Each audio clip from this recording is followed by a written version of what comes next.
Esto es Subterfuge Radio.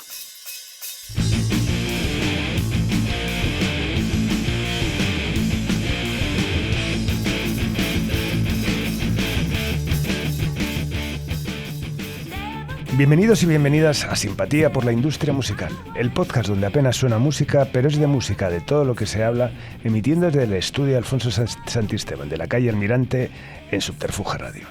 Hoy conversamos con alguien que ha recorrido la industria desde ángulos poco habituales y profundamente reveladores. El invitado que nos acompaña es ingeniero de formación y profesional de la música por vocación, cuya trayectoria atraviesa majors, digital, sellos independientes, consultoría, ticketing, startups tecnológicas y eventos globales. Desde la logística en EMI en plena caída del CD hasta la aventura pionera de Pixbox en Telefónica, pasando por el Volcán, la Amaral, Eventbrite, Fiverr, Vime. Con él hablaremos de crisis, transformación, oportunidad y modelo de negocio, de cómo se vive la industria desde departamentos que rara vez ocupan el foco, pero sostienen el sistema. Una conversación sobre estructura, cambio tecnológico y supervivencia. Y también sobre pasión, intuición y cómo convertir una vocación en recorrido profesional. Un episodio para entender la música desde dentro y desde todos sus lados. Un placer, pues, recibir hoy en el estudio Alfonso Santisteban de la calle Almirante en Simpatía por la Industria Musical en Subterfuge Radio a la palabra y el testimonio de mi amigo Octavio Esteban. ¿Qué tal? ¿Cómo estás? Hola, muy bien, Carlos. Pues muchas gracias por darme esta oportunidad de estar aquí contigo. Y como bien decías, yo creo que también dar un ángulo de la industria desde estructuras, departamentos que están más encubiertos dentro de lo que es todo, digamos, los cimientos y que quizás son menos visibles, pero que son igual de importantes. Totalmente. Bueno, antes hablábamos fuera de cámara, eso que estuviste aquí en Subterfuge con la inauguración en el 2008. Somos amigos desde hace muchos más años, pero concretamente hemos recuperado una peli que se te ve danzando por aquí. Así sí, que estoy ilusionado por verla, porque han pasado 20 años casi. Casi 20 años, sí.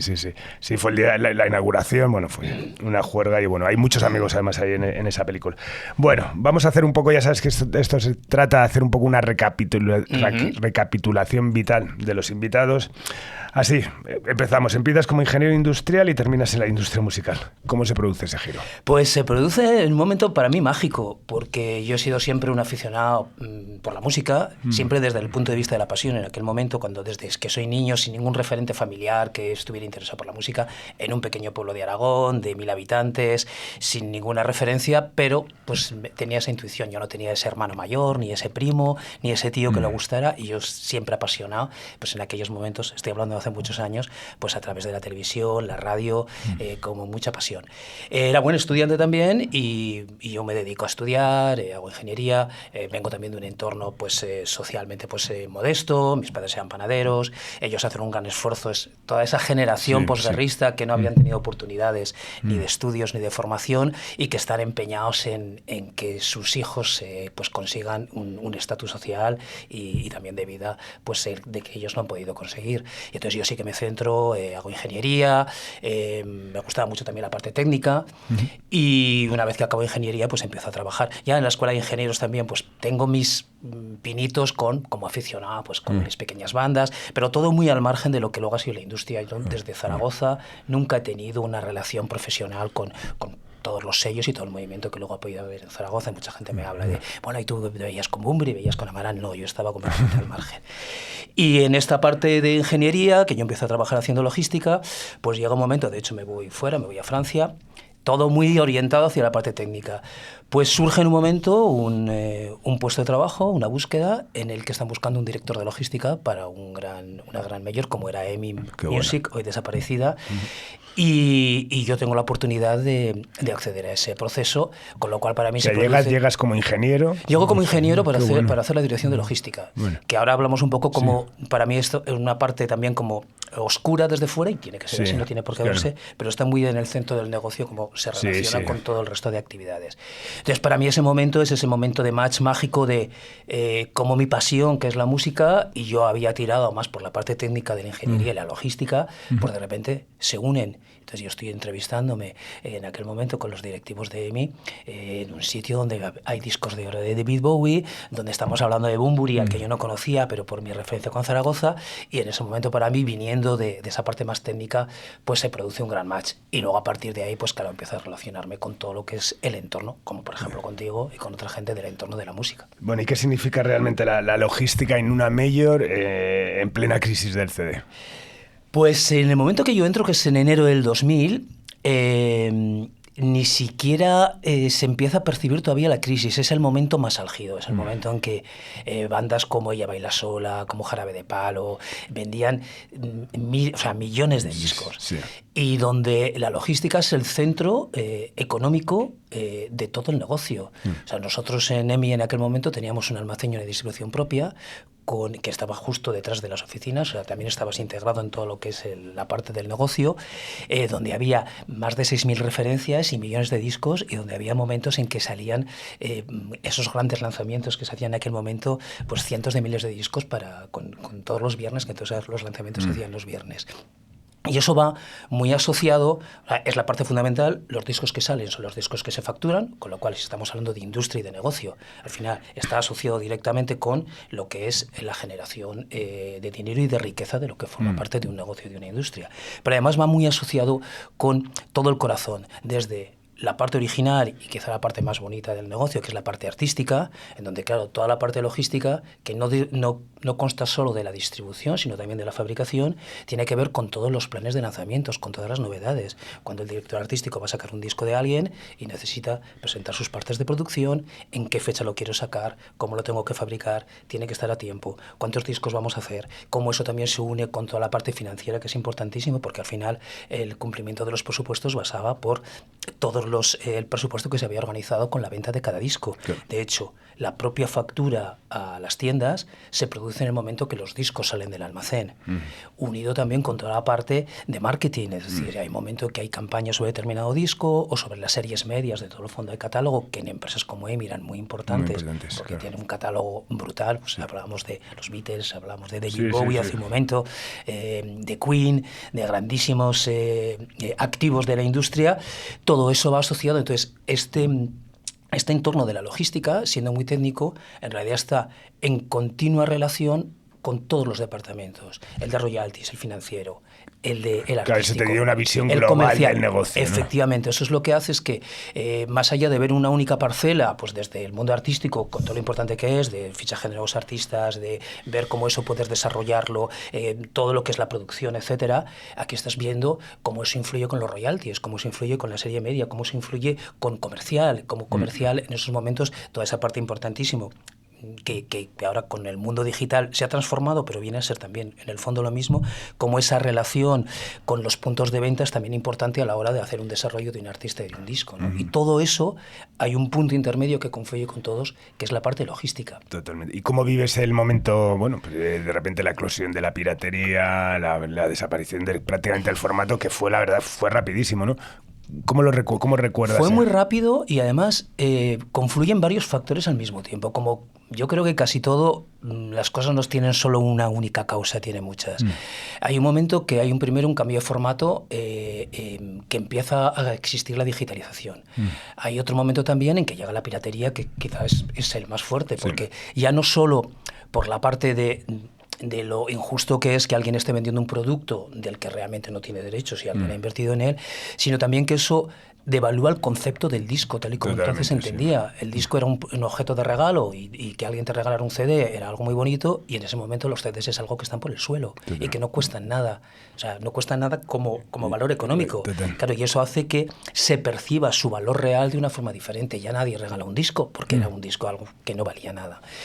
Y luego hay otro momento también que es fenómeno Operación Triunfo, y también quiero decirlo, que también hace, desde el punto de vista, yo creo que emocional, una pequeña devaluación de lo que es la música. Entonces el artista desde mi punto de vista, era algo aspiracional con el que tú te identificas y de repente hay una democratización del artista, puede parecerse un poco incluso al punk, en donde se cuenta en televisión cómo son los tejemanejes de lo que hay detrás para construir un artista, cuando desde mi punto de vista el artista tiene que tener pues la imagen positiva y un poco de soñar, ¿no? Sí.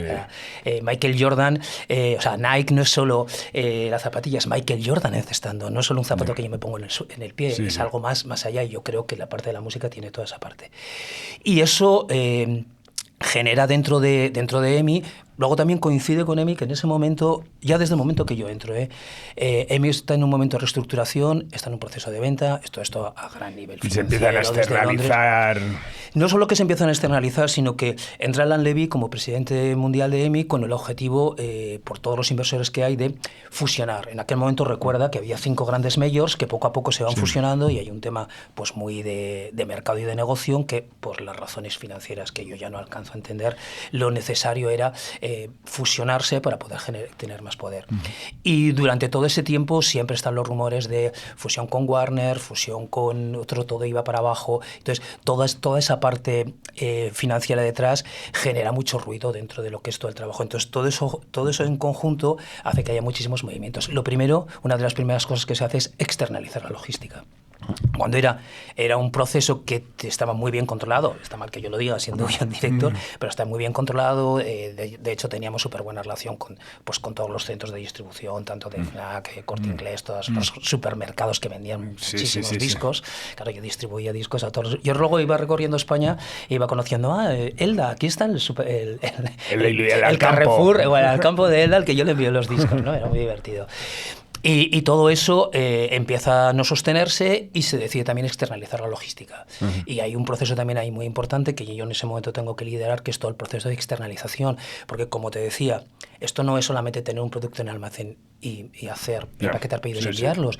Todo esto va unido a toda la parte financiera, tanto de salida de discos como luego de entrada de discos, con toda la gestión de devoluciones, etcétera, etcétera, y unido a lo que es la facturación y el cumplimiento de objetivos de cada trimestre y de cada fin de año.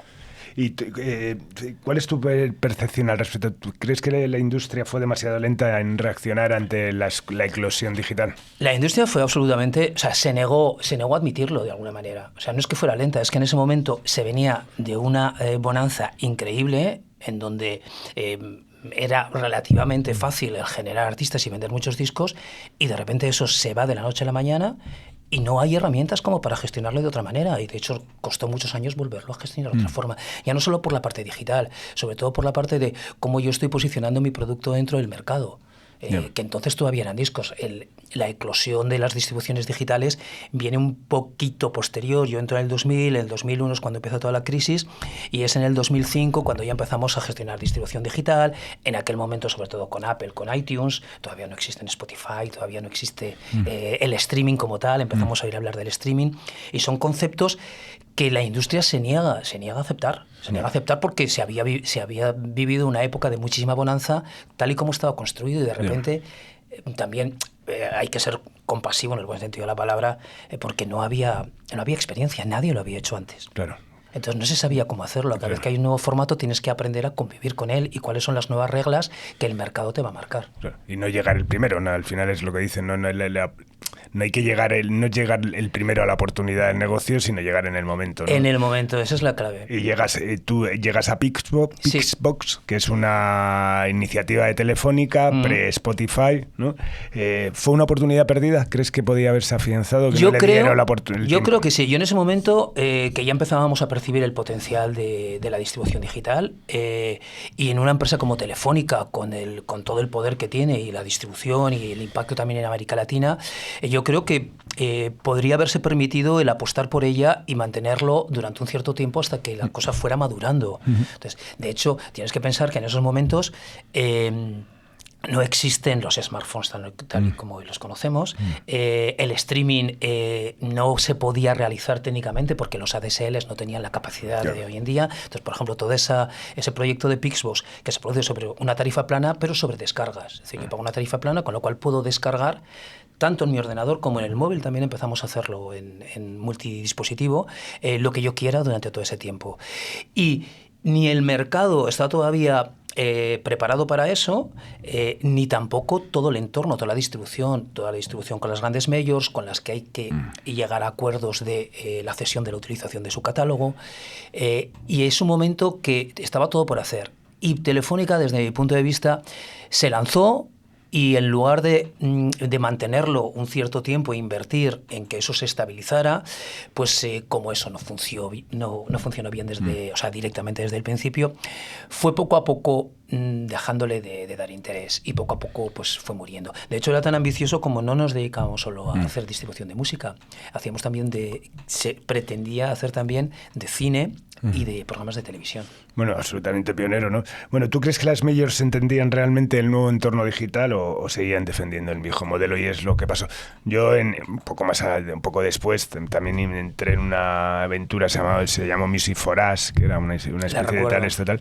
Y claro, a nosotros lo que nos pasó en ese momento es que te sentabas con los presidentes de esa época y no entendían nada. O sea, ellos seguían, en el fondo, pensaban más que a ver si se arreglaba el tema de la piratería que realmente la eclosión de digital, ¿no? Hombre, yo lo que creo que es que en esos momentos hay una explosión de la utilización de los departamentos de digital, que se llamaba entonces, en las compañías, y que sí que, por lo menos en estos departamentos, que es con los que nosotros tratábamos, sí que empiezan a ver el gran potencial que va a venir después. Claro. Pero efectivamente todos los procesos no estaban todavía optimizados. De hecho, mi parte en todo ese proceso, que era liderar y organizar y diseñar todo lo que es el proceso de carga de contenidos, no deja de ser lo mismo que en el mundo físico. Mandas un disco a fabricar, luego se fabrica, llegas a un almacén y lo distribuyes en unos camiones. Aquí era lo mismo, pero en digital. O sea, había que hacer una fabricación, que era la digitalización de ese producto, y luego utilizar toda una serie de herramientas de transmisión para poderlo cargar en tu propio sistema digital, que es el almacén. Claro, todo eso,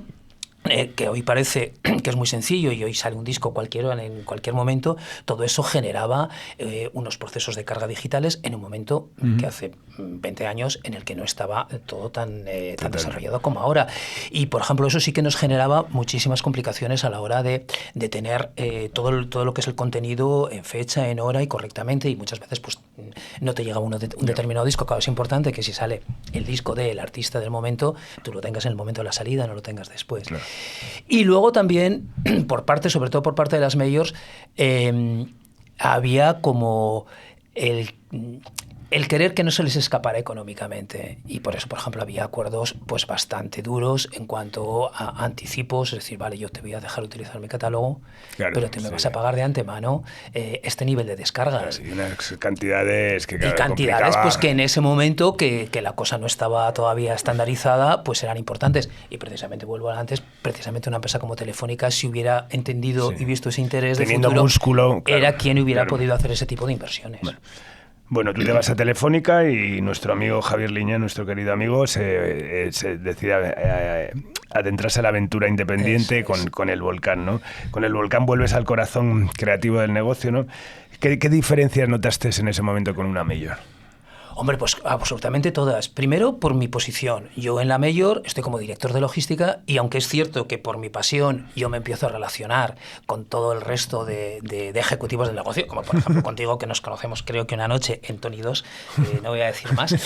Y de hecho era sorprendente porque yo conocía a mucha gente de la industria de estar viendo a artistas en el Búho Real, etcétera, y después de conocernos mucho tiempo me decía, ¿pero tú qué haces en EMI? Yo soy director de logística. Pero ¿y qué haces a las 2 de la mañana viendo a Bebe en el Búho Real? Pues es que esto me gusta. Y luego también había tenido la oportunidad de conocer a gente como Liñán, Javier Liñán, y pues habíamos también empatizado, pues al final, dos personas apasionadas por la música, él con muchísima más trayectoria y con una posición pues muy consolidada de prestigio en el mundo de la música, y sí que esa empatía hace que cuando luego Liñán decide emprender y montar un sello independiente, pues quiere contar conmigo pues para también ayudar a gestionar toda esta parte un poco más técnica. Entonces, desde el primer punto que te decía esto, porque ya claro, mi posición ya no es puramente técnica, sino que ya es un sello pequeño, se está creando desde el principio y aquí todo el mundo tiene que hacer de todo y ya mi labor sale desde ayudar en la contratación de artistas, AIR, comunicación, prensa, cosas mucho más metidas con el corazón del negocio que yo hasta entonces en la Mayor no había hecho.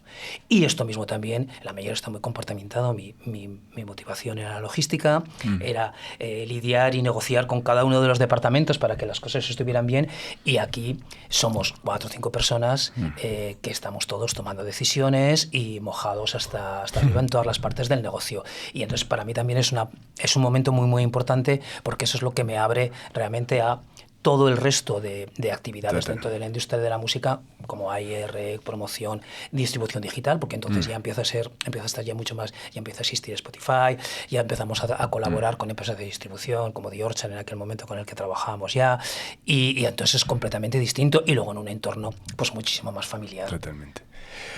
Yo lo sé perfectamente, pero cuéntamelo tú. ¿Cómo se vive la crisis del 2008 en un sello independiente? 2008 como año fatídico, ¿no? Al final siempre digo que fue ya el tocar el fondo y a partir de ahí volver a crecer, pero ese 2008 se juntó todo, ya no se vendía formato, lo digital no daba absolutamente nada. Yo siempre cuento eso de que la primera factura después que hicimos Spotify yo creo que fue de €1. El bullying social seguía ahí donde pasamos de ser los guays a ser una banda de chorizos que habíamos estado robando durante 70 años, tal.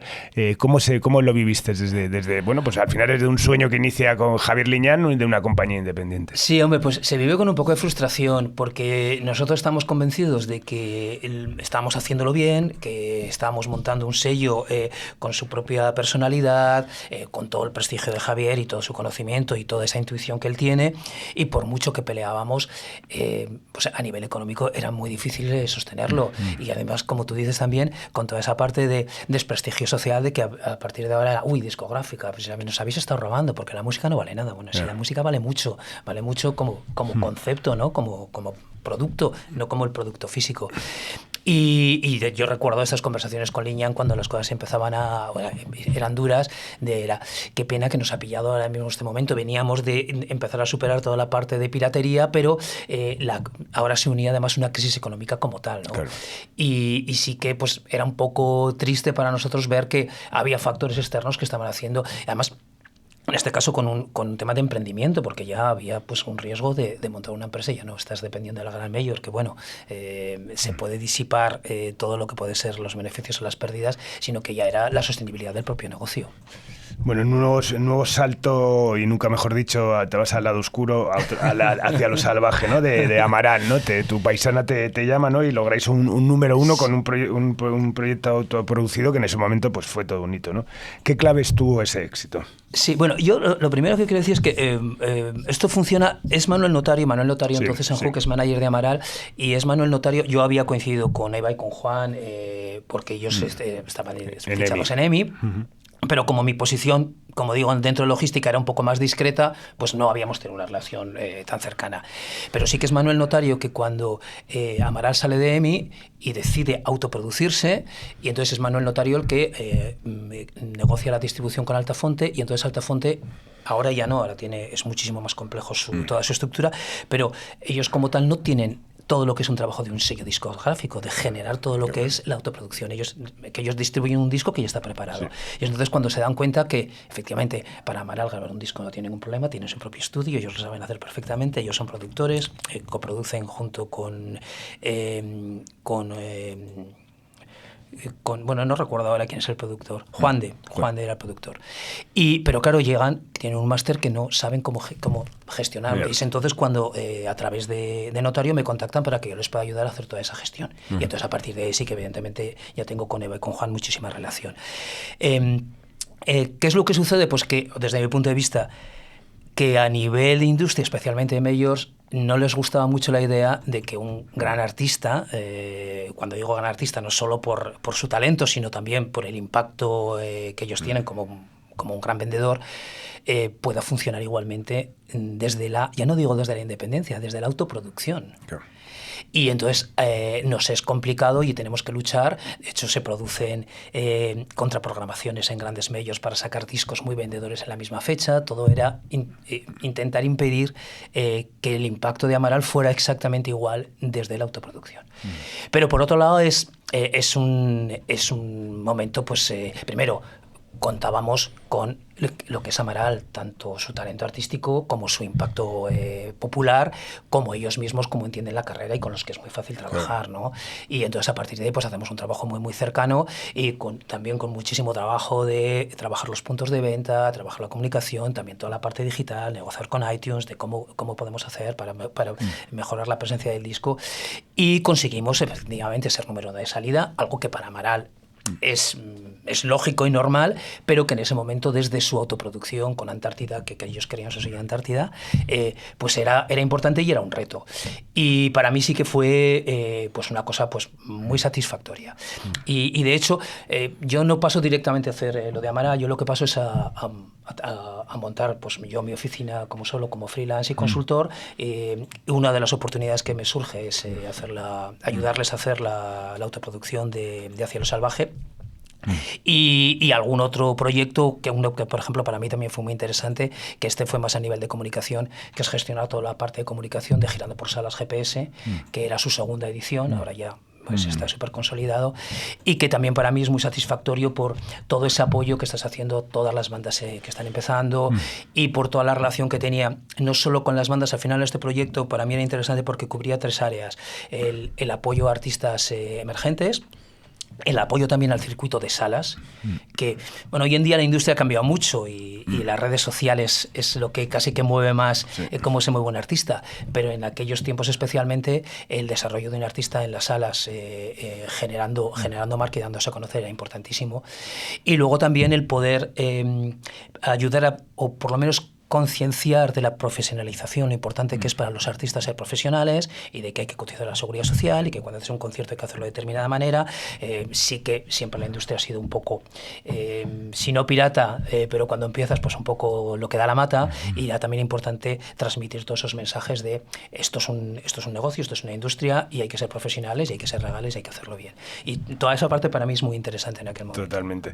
Y bueno, luego llega la aventura del ticketing, ¿no? Y la tecnología, bueno, pasas por entradas.com, Ticketea, Eventbrite. Bueno, ¿qué te atrae del negocio del ticketing y cómo cambia tu mirada de la música cuando trabajas desde el lado del acceso y no del contenido? Pues mira, te voy a ser muy sincero, en aquel momento no me atrae nada.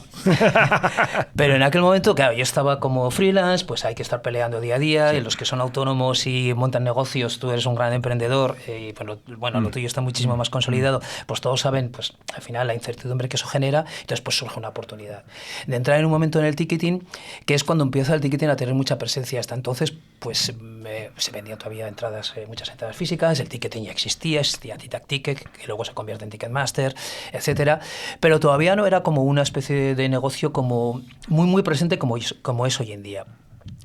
Y lo que supone sinceramente es primero, entrar en contacto con un mundo del directo mucho más cercano, que hasta entonces yo había entrado un poco más de soslayo, y además es en un momento en que toda la parte discográfica empieza a perder un poco de peso y a construirse todo ese 360, y entonces toda la parte de las giras y del directo es una parte fundamental en el sostenimiento de la industria a todos los niveles. Pero también entrar en una parte que efectivamente es un poco oscura, sobre todo por cómo se ha percibido el ticketing en estos últimos años, en el que más allá de esto es una visión muy general, por supuesto que pasa, hay impresiones de todo tipo, pero más allá de considerarse como pues un servicio, evidentemente hay que vender entradas y es fundamental, se valora por otros valores que no son en sí mismos los del ticketing, como es por ejemplo la financiación. Claro. Es decir, si un promotor por definición es alguien que invierte su dinero en un proyecto y que se le funciona, sale muy bien y gana mucho dinero, pero que tiene que asumir un riesgo. Entonces empiezan a traspasar esos riesgos sobre una empresa que lo que está haciendo es un servicio de venta de entradas, que por lo que debería ser valoradas por vender bien las entradas. Claro. venderlas bien, que tu sistema funcione bien, que te dé funcionalidades, y no por cuánto dinero eres capaz de anticiparme o de darme como patrocinio a fondo perdido, porque según el dinero que tú me des es como voy a decidir yo quién va a hacer mi venta de entradas. Claro. Y eso es un poco frustrante. Sí, claro, hombre, aparte es eso, de alguna manera pasa todo tan rápido que es la evolución, ¿no?, del taco de entradas que se dejaba en Madrid Rock para venderlas de tal, a que de repente, claro, el negocio es eso, se habla de financiación, se habla de data sobre el cliente, Totalmente. se habla pues incluso también que este tipo de plataformas casi se convierte también en una especie de red social, ¿no?, al final, donde la gente interactúa por gustos o por tal. Sí, bueno, eso hubo más intentos que luego no terminaron de funcionar muy bien, pero sí que es cierto que hay algunas, como por ejemplo Tiquetea. Yo empiezo primero en entras.com, luego paso a Tiquetea, y Tiquetea sí que se había posicionado mediáticamente como más cercana a la música, que es por eso mi cambio, ¿no? Entonces, donde tanto el entorno de promotores, salas, como de artistas tienen una visión como más cercana y más sentirse apoyados. Y eso sí que es una visión un poco distinta. Pero, claro, efectivamente, pasaba de un taco de entradas que ibas a comprar, como tú dices, a Madrid Rock, y también hay un momento que también está fomentado por la desgracia de Madrid Arena, en aquel momento en el que se ve que el control de los aforos, de las entradas que se venden, es muy importante a nivel seguridad, y es entonces cuando también políticamente se empieza a fomentar la utilización de la venta de entradas digitales, porque eso hace que se pueda tener un mayor control y rigor. Totalmente. Y luego que también esa evolución que pasa también, por ejemplo, llegas a Feber, ¿no? Que no deja de ser eso, pues se habla de la lógica del unicornio, ¿no? Entras en el mundo de la startup a gran escala. Ajá. ¿Qué impacto te produjo ese modelo tan financiero y acelerado? Pues mira, también voy a ser muy sincero. Los primeros meses estuve completamente descolocado porque no entendía nada de lo que sucedía. Pero y esto no es una cosa, o sea, no lo quiero personalizar con Feber, que me parece que es un proyecto increíble y lo que han conseguido hacer a nivel global. Pero es una forma de trabajo completamente distinta, que viene de ese concepto startup americana tecnológica. O sea, que hay muchísimas así. Entonces, es un mundo en el que todo va muy rápido, las cosas no se preparan mucho. Yo tengo una formación como ingeniero y soy bastante analista, y cuando voy a hacer algo me gusta entender qué voy a hacer, qué riesgos tiene, y si me sale, y si esto no funciona por este lado, qué salida tengo hacia otro. Entonces, este mundo startup es mucho más agresivo, es mucho más vamos hacia aquí, pero es que si esto no funciona, mañana vamos hacia el otro lado. Y luego es una empresa que ha crecido. En ese momento ya eran más de 1.500 personas en el mundo, con más de 1.000 personas en Madrid, con muchísimos directivos, con gente muy joven, gente muy preparada a nivel de educación, pero gente con poca experiencia laboral, y especialmente en el entorno de la música, que es, por lo que yo creo también, y eso es mi percepción, que en ese momento quieren contar conmigo, porque contar con alguien dentro de la industria que les pueda pues un poco orientar cómo funciona, cómo es el negocio, ya no solo a nivel de networking, de presentarles a gente, sino de entenderlo. Pero al mismo tiempo, este concepto startup es gente que está muy segura de lo que ellos hacen, están muy seguros de ser las nuevas generaciones, y las empresas no funcionan como yo hasta ahora había estado educado. Claro. Y inicialmente me cuesta mucho entender cómo es ese funcionamiento. Claro, es la tensión entre lo cultural y el capital riesgo, ¿no? Básicamente. Sí, a ver, para mí hay dos planos. Supongo que en todas las startups, y en este caso también, hay un plano financiero en el que me parece que están haciendo un trabajo increíble en cómo ellos se mueven, con sus fondos de inversión y con todo lo que esto tiene que conllevar, de que tienes que convencer y tienes que dar unas expectativas de negocio a grandes corporaciones que invierten el dinero en ti. Y luego un poco el día a día real del trabajo. Es decir, que si vas a hacer un concierto en un estadio, tienes que tener muy bien controlado cuál es el sitting map del sitio y cómo van a entrar y cómo es el control de accesos. Y muchas veces, cuando tú lo que estás haciendo es generar muchísimo dinero a nivel de inversiones, cuando te viene alguien y te dice, oye, pero que tenemos que tener cuidado con el control de accesos, pues quizá lo del control de accesos les puede parecer una cosa mucho más nimia. Y claro, y eso es allí donde yo hablaba un poco de cómo mi mentalidad, y ya por mi edad y mis años de experiencia, chocaba un poco en que yo creía importantes una serie de cosas que para ellos quizá eran menos valiosas, porque realmente estaban haciendo un trabajo de desarrollo de empresa a nivel mundial, abriendo cada día nuevos países, duplicando cifras de facturación, y luego con un engranaje que es muy interesante, porque todos los sitios se aprende muchísimo, con un engranaje muy interesante de toda la parte mediática, hablábamos antes de datos, ¿no?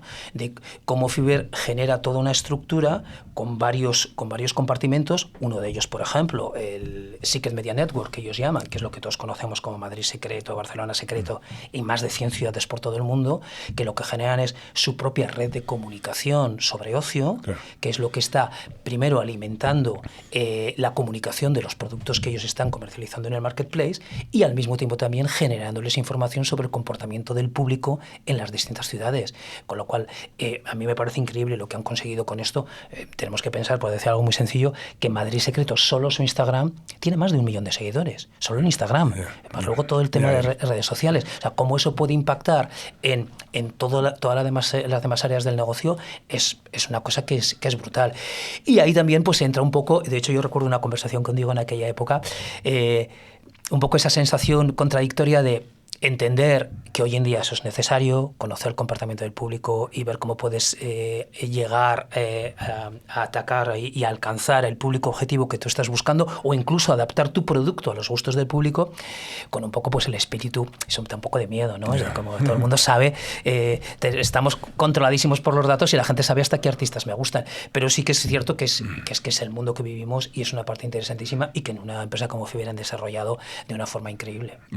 ¿Y tu penúltima aventura, de reciente finalización? En Vime trabajas acuerdos con majors y compañías estratégicas. ¿Qué te permitió ver desde esa posición? Bueno, pues fíjate, más que ver, lo que me permite es, al menos eso creo yo, el poder, al final, englobar todos estos distintos cambios. Tú decías al principio de la presentación, y yo lo creo así. De hecho, cuando me decías de Octavio, ¿por qué no grabamos tu capítulo de industria, de simpatía? Y digo, mira que tengo un perfil un poco raro, porque o sea, no soy la persona que he hecho siempre comunicación o que he hecho siempre tal. He ido pasando de una cosa a otra. Y, sin embargo, eso al final también pues me da una visión pues muy global. He pasado por todo el mundo de la música grabada, por el mundo también de la tecnología, etcétera. Y en Vime lo que me permite es que todo eso confluya. Yo, gracias a esa experiencia, pues puedo moverme y puedo hacer acuerdos y alianzas con empresas dentro de la industria de la música de todo sentido, porque entiendo cuáles son las necesidades a la hora del desarrollo de un artista, desde el punto de vista artístico, o desde el punto de vista editorial, o desde el punto de vista de los servicios, porque Vime, como gran encuentro de la música, desde luego el más importante en España y es el tercero o cuarto en el mundo, y más ahora desde este año celebran la 5ª edición en Bogotá, y eso está siendo un impulso muy importante en cómo se está estableciendo a la hora del desarrollo de la industria de la música a nivel global, en ese mundo latino, hispano, llamémoslo de la forma más global, en español, ¿no? Eso me permite el poder entender las necesidades de todas las diferentes áreas, y luego me permite una cosa que para mí es muy importante, que es poder relacionarme con toda la industria, que es para mí un placer después de tantos años y de conocer a mucha gente, pues el poder estar estableciendo esas relaciones y al mismo tiempo sentir que estás poniendo tu pequeño apoyo. Al final, desde Vime nos gustaba decir que más que nosotros generar el negocio, lo que queríamos es generar un espacio y un entorno que ayude a que la propia industria sea la que desarrolle su negocio, encontrándose, mostrando sus productos, etcétera, etcétera. Entonces, para mí sí que es un poco la oportunidad de hacer confluir toda esa experiencia pasada en distintas áreas y que tenga sentido. ¿Crees que la música entonces es realmente global o sigue siendo profundamente local? Pues es que yo creo que lo global y lo local se une, y de hecho creo que lo más universal, para que conseguir que algo sea universal, tiene que tener un espíritu local.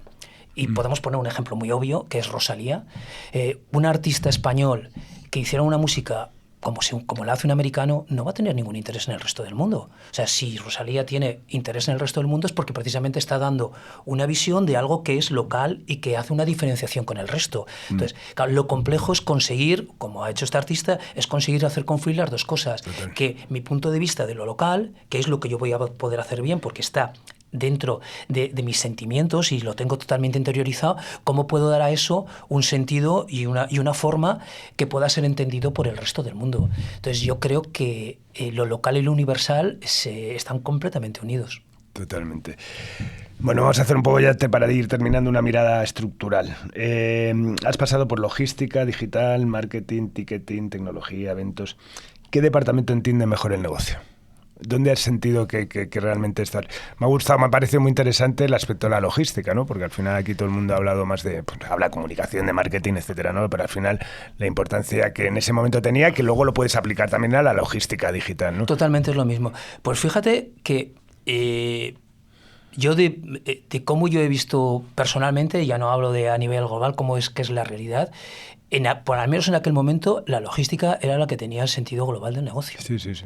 Porque es que fíjate, es que eso viene también a la hora de prever los discos que tienes que fabricar, de tener una optimización de stock. Eso también tiene que ver con todos los presupuestos y todas los forecasts y las previsiones de venta que tú estás haciendo, que coincide toda la parte de explotación de nuevos artistas, de qué nuevos discos van a salir este año y en qué momento tienen que salir, con todas las expectativas comerciales, con el negocio, con todo el retail y luego con toda la parte incluso también de royalties financiero, etcétera. Entonces, a nivel negocio y de industria, dentro de los procesos que he pasado, la que más globalmente entendía el negocio era logística. Porque la artística es maravillosa, ¿no? Porque al final estás yendo al corazón del negocio, que es descubrir y desarrollar artistas. Pero no para ellos no es tan visible el resto de departamentos. Bueno, y después de este recorrido tan transversal, ¿cómo definirías tu relación con la industria musical hoy? Pues hoy en día es una relación para mí muy familiar.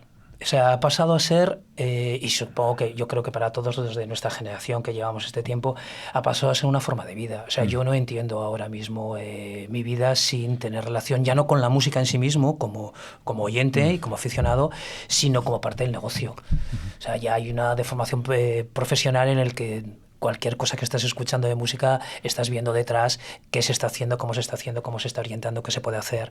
Sigo teniendo la misma pasión por el descubrimiento de nuevos artistas, porque las nuevas tendencias, con toda dificultad, cada día es más difícil, y yo creo que un poco para todos, con las nuevas tendencias, con los chavales jóvenes, de entenderlas. Pero para mí, ahora mismo la visión de la música y de la industria es familiar, es como es mi casa. Qué bueno. Bueno, hacía tiempo que no hacía esta pregunta, pero bueno, te la voy a hacer a ti. La pregunta recurrente que siempre había hecho, lo que pasa es que hay muchas veces que se contesta durante el transcurso de la entrevista, es eso. ¿Quiénes han sido tus referentes en el mundo de la industria? Y bueno, pues ya tienes la oportunidad, un micrófono, ¿a quién le quieres agradecer? Me encanta que me hagas esa pregunta. Pues sí, y espero no olvidarme a nadie. Pues mira, inicialmente me gustaría nombrar a Miguel Ángel Gómez, en aquel momento presidente de EMI, gran presidente de una gran multinacional, un tipo con una visión increíble, que también le toca lidiar en un momento de cambio estructural del negocio muy complicado, con la aparición también de todos los productos televisivos, con la piratería, etcétera, pero alguien que eso a sí mismo también, no lo voy a contar aquí, además él ha estado aquí sentado en esta silla, desde los inicios de Villadordro con José Antonio, a poder ser el presidente de una gran multinacional y hacer un desarrollo de artistas increíbles, y luego volver a hacer otro desarrollo con el mundo de televisión, con un paso adelante, Globomedia, etcétera, me parece alucinante. Luego dentro de EMI tengo muchos referentes, Javier Liñares, evidentemente uno de ellos, y es una persona que yo, viniendo de la logística, apuesta por mí para poder participar de otra manera, ya también por la relación personal que teníamos.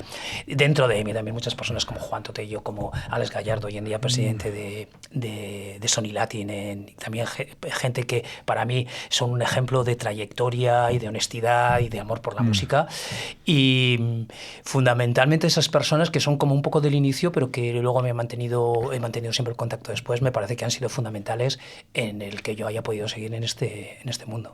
Qué bueno. Pues nada, Octavio, un auténtico placer, de verdad. Me ha encantado la visión que das, además eso, como decía, ¿no? De una experiencia tan transversal. Al final, bueno, pues todo es música, todo es industria, pero bueno, al final todo tiene sus estructuras y bueno, has tenido la suerte además de poder disfrutarlas todas ellas, lo cual yo creo que es un privilegio. Sí, así lo siento. Yo, muchas gracias, Carlos, para mí es un honor estar sentado en esta silla. He estado hace poco Kiko Veneno, ha estado Santiago Auserón, que para mí es un referente musical también, entonces me siento un poco hasta avergonzado de ocupar el mismo sitio. Nada, te lo mereces como ellos. Bueno, nada más, despedimos esta nueva entrega de Simpatía por la Industria Musical en Subterfuge Radio, en el estudio Alfonso Santisteban de la calle Almirante, con Sandra Pérez a los mandos técnicos, y nos vamos con Desierto de Amapolas, de La Amenaza Constante. Adiós.